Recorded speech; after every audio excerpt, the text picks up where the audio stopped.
Awareness is very important in achieving climate justice because if people are not informed, they won't be able to take action because they won't know the need for action. Tell us about the 1 million coconut tree project and why it is so important for Liberia's coastal line.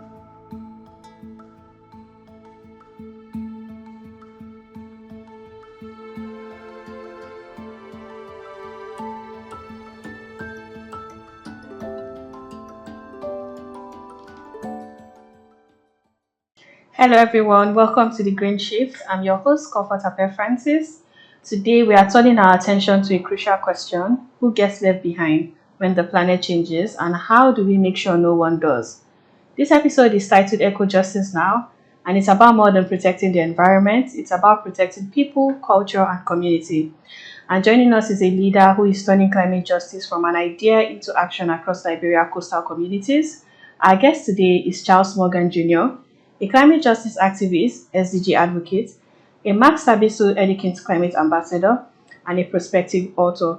He's also the co-founder and program director of For Beach Liberia, an environmental organization that has educated over 3,000 people in Liberia on climate issues, reached over 32 communities, and is on a mission to plant 1 million coconut trees across 9 coastal counties to protect vulnerable communities from human induced disasters.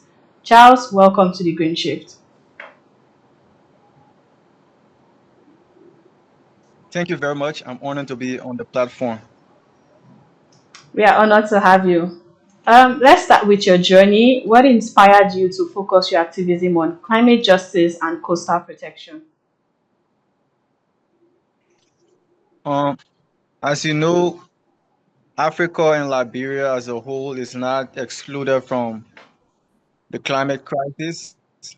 And Liberia, which is home to the largest remaining forest in Africa, the Upper Guinean forest, of which Liberia have more than 40%, is facing the brunt effects of climate change. And also, Liberia have 9 coastal counties, and these coastal counties are facing immense threat due to climate crisis, including climate disasters, including flooding, storm surges, and including disrupting livelihood of communities. This has affected so many Liberians, including some family members of mine, and so many communities in Liberia. So this started as a need to find a solution to this problem.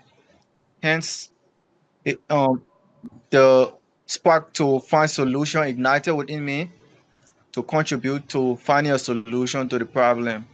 So that is why I got into the fight to combat climate disasters and to combat climate change in my community.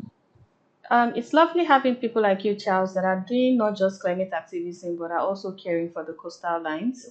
So, for Beach Liberia is doing more than planting trees to me. I see you guys are also planting resilience. Tell us about the 1 million coconut tree project and why it is so important for Liberia's coastal line. Thank you very much. The 1 million coconut tree project that For Beach Liberia is undertaking is a project that is being undertaken in the 9 coastal counties of Liberia. As I mentioned, Liberia have 9 coastal counties, and these coastal counties are vulnerable to the threats of climate change, especially sea level rise, landscape erosion, flooding, storm surges, etc. So this project is being undertaken in the most vulnerable communities in these coastal counties. And the vulnerable communities have to do with the communities that we see are already being eroded, that are already on the brink of erosion due to climate disasters. So we are working along with communities that we are planting the trees in to ensure that there is inclusion because you cannot do for the community without the community. So We work along with the community to ensure that they participate within the process. And we are planting the 1 million coconut trees in these vulnerable communities. So just to name a few, we have planted trees in, for example, the community I'm in right now, God Bless You community in Monrovia, right around the Liberia Executive Mansion, around the Liberia Capitol House, and also around the Foreign Ministry. And also some other communities include Congotown Back Road community, some include Sofe community, some include Coconut Plantation community, Trenchtown, and many, many other communities, to name a few. So these are the work that we are doing. And we are also training community members or community um, community dwellers to be informed about the importance of the trees and to also contribute to its sustainability so that they can take part in the process, as I mentioned, to have it as their own. And when we plant the tree, it's turned over to the community for themselves and it's theirs. And we keep track of it, but we don't own it. We turn it over to the community. Thank you. Thank you very much. I love the statement you made when you said, you're including the community members into this project. Inclusion is actually very important in as much as you're bringing a solution for them. If they are not included, it probably wouldn't go as right as you might have hoped. And it's lovely to see that you're working hand in hand with these community members. And even at the end of the day, like you said, these trees are going to be theirs. You just help them monitor and teach them how they can maintain them. This is really lovely. You're doing a really lovely project. You've reached over 3,000 people through climate education. What role does awareness play in achieving climate justice?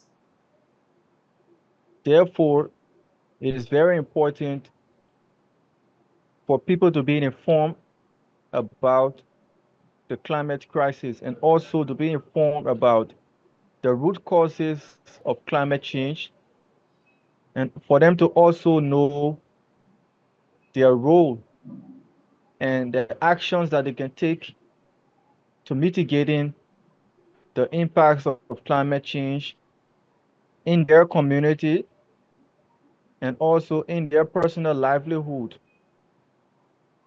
For example, back in the days, I wasn't informed about climate change in high school. I wasn't informed about climate change.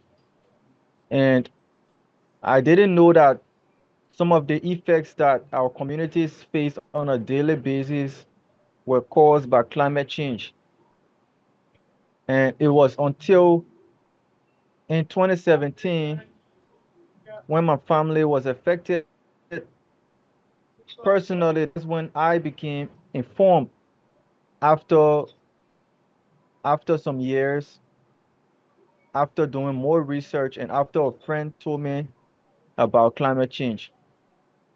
And looking at the next generation or the upcoming generation, a lot of them are also not aware. And even the previous generation, even the older and younger generation, so many people are not aware of climate change, but they are affected and they are faced with the brunt effects of climate change. But they do not know that these root causes are, are caused by climate change. So if these people are informed, maybe they will be able to take action. Maybe they will be able to reduce their carbon footprint. They will be able to also take action to preserve the environment, maybe by spreading awareness so that more people can be aware, or maybe by taking action like we are doing by planting trees and by also taking other actions to combat climate change. Therefore, it is very important for people to be informed so that they can be able to take action and so that they can have the rightful information that is needed. So being informed is very integral and very essential to climate action and climate justice. Thank you. Thank you very much for sharing, Charles. Like you've said, these people have to be aware. I have my own personal philosophy where I believe that if you don't know the root cause of your problems, you can't find solution. So knowing the root cause of your problems comes with solution. There are lots of people that still aren't aware of what climate change is about. Some even feel it's a propaganda. And climate awareness is very important. Educating these people would come up with more solutions. We here in Africa, we are one of the communities that feel the brunt of climate change, while contributing the least to climate global emissions, and it doesn't really say so good. I like the fact that you and your team are doing a lot of work, educating over 3,000 people. It's not just a small work. You're already educating these minds, and definitely from them understanding what their problem is about, solutions are going to spring forth from these people. So you are a Max Tabison Edkins Scholar Climate Ambassador. How has that platform amplified your work in Liberia? The platform have amplified my work and also my expertise in so many ways. Firstly, by connecting me with global experts in the climate space from the World Bank to Connect for Climate, the Global Youth Climate Network, and so many other climate groups, including Earth Network, also including the Global Climate Education Coalition, and so many other groups and networks that are in the climate space. Also, this platform have also connected me to experts that have shared their expertise and have also trained me and the other Max Thabiso Edkins climate ambassadors in various sectors that are intersectorial to the climate space. For example, including taking action, including energy, clean energy or renewable energy, including the what you call it, including the marine space or the blue economy, also including the green economy and so many other areas. And also on the hands-on aspect, this program mandates that all ambassadors, before you go through the entire training, take 3 climate actions in their community. So this is a proof that local actions in the community have a ripple effect on our globe at large. So every climate ambassador that is in the 196 or more countries in the world take 3 climate actions in their community. So if you do the math, if you calculate, it amounts to a huge number of actions by all of these ambassadors. So that is the action and the hands-on aspect. Yeah, that's a whole lot of But ambassadors.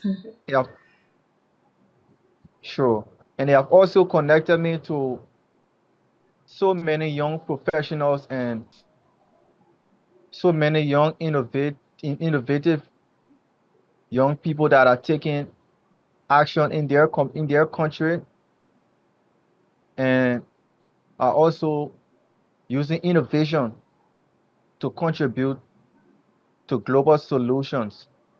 So, and they have also connected me with a community of change makers that inspire me so much and that we have built a bond that we are all going to keep working together and keep being connected on this journey. Thank you. Thank you very much for sharing. I can see the works that the Max Tabicons Edkins Ambassadors program has done. is amplifying the works of people like you in the grassroots, and it's good to see the trainings and everything that has been given to you guys to amplify your work. I would want to ask, can our viewers in Africa and beyond, what can they do to support the fight for equal justice, whether they live by the coast or not? So the first thing, to give a background, Africa emits just about more than 4% of the global carbon emission. And that is just a tip of the iceberg when it compares to other countries, other powerful countries. And just imagine it's a whole continent with about 52 states. And it emits that less. But on the flip side, Africa is home to two of the largest remaining rainforests in the world. Firstly, the Congo Basin Forest, which is the largest in Africa, and secondly, the Upper Guinean Forest in West Africa, of which Liberia holds more than 40%. And also, Africa produces more than 70% of the global cobalt production in the world. And just the Congo alone have more than 40% of this cobalt reserve. And right now, the world is talking about transitioning to renewable energy. The world cannot transition into renewable energy without Africa. Therefore, there is a need for Africa to be on the table and also part of the decision making at the table. Not just tokenism, not just greenwashing, but genuine inclusion. Because there cannot be a just transition without just inclusion. Africa has always been left behind, and the world cannot move forward with a just transition and putting Africa in the back seat. Africa needs to be within the driving seat because, as I mentioned, you cannot make decision about a group of people without them being included in the process. So therefore, Africa have to be at the decision-making table as the world is discussing the global climate discussion.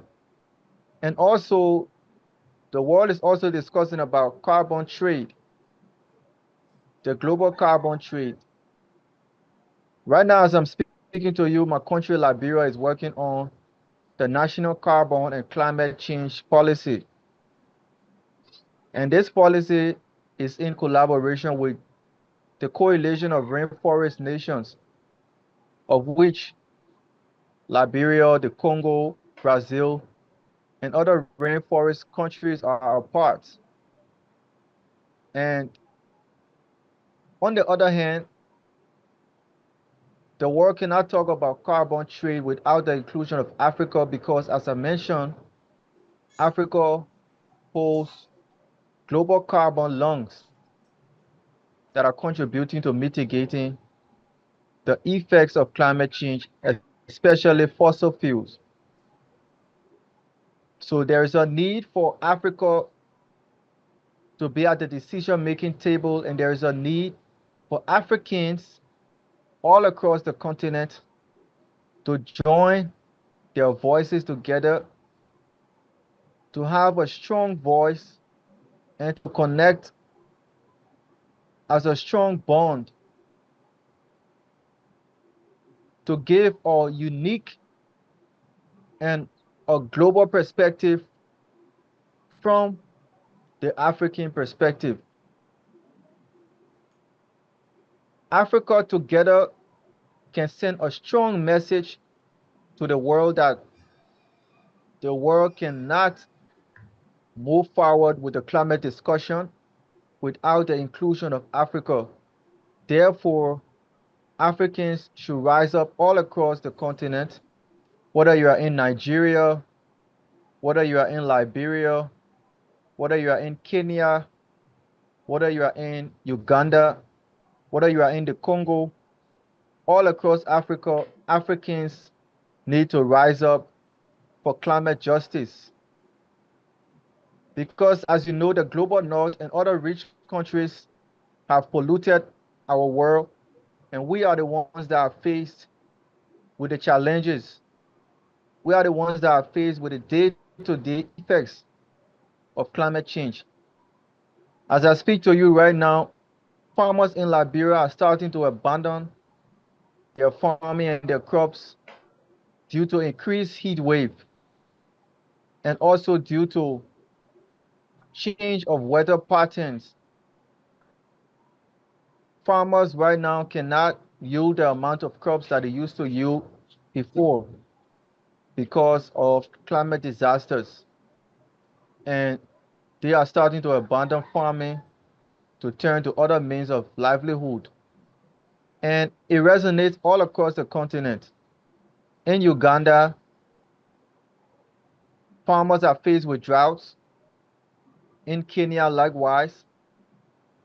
In Nigeria, people are faced with flooding. In South Africa, and all across the continent. So we are feeling the brunt effects of climate change, but we are not benefiting those benefits that we deserve as a continent.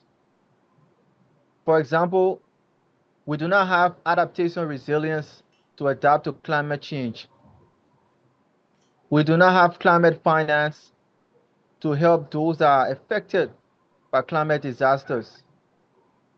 So that is even the reason why we are using nature-based solutions in Liberia, because many vulnerable coastal communities do not have the technology or the resilience.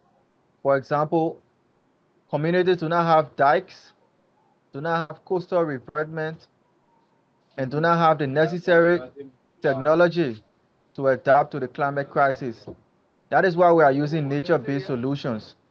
In other parts of the continent, that is why other countries, people are using nature-based solution also, because rich countries have all of the protection like dikes, coastal revertment, and all of the technology like early warning system.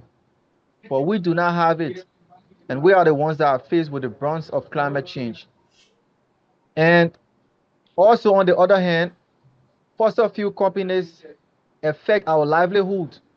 They drill the African soil, they take minerals, and also mining companies, and also logging companies that log trees. They come and destroy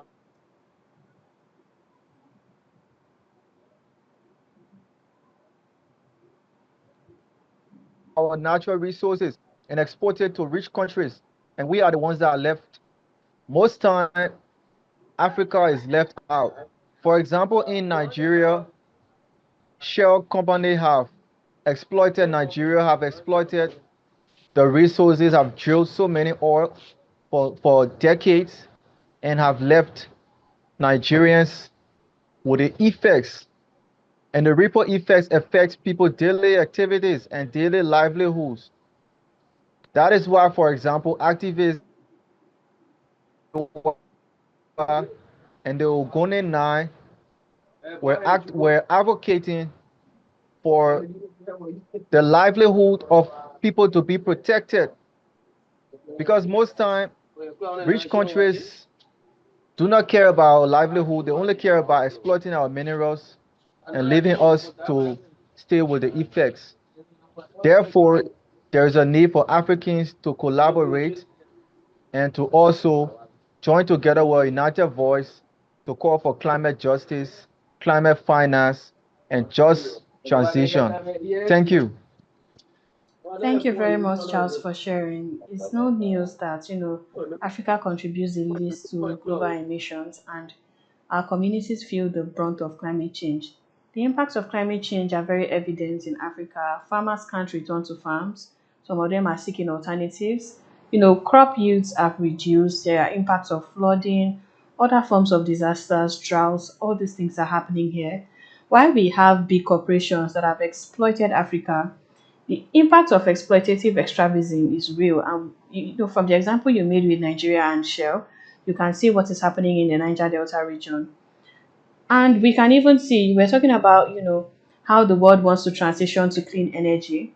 But the resources they need for this transition is still going to come from Africa. Mining cobalt and all that, we can see what is happening in Congo. We can see what child labor is going on in those parts and in those areas. This is why we really need African leaders at the table, that they will come and sit down, because this is our resources that are being exploited. We have to have a say on how this is going to be done, the impact it's going to have on our environment, and we need to take strong decisions. You've also mentioned the carbon market, and we lacking, like, the statistics shows that we receive only 2% of climate finance from the carbon market. Meanwhile, there's a $50 billion carbon market. And I think this is an opportunity that we as Africans, we should tap into. We shouldn't just leave this market there. We need money for adaptation and mitigation. We need money for early warning sign systems. So we should tap into this market and see how we can bring climate finance back to Africa instead of just asking all the time. Let's bring it back home. Quick facts.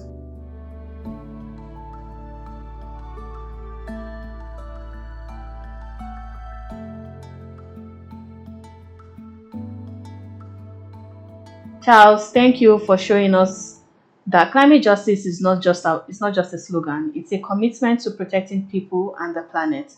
To our viewers, eco justice starts with you. Support projects for like Beach Liberia and join the fight for climate equity. Wherever you are, until next time, stay rooted, stay ready, keep it green, and bye for now.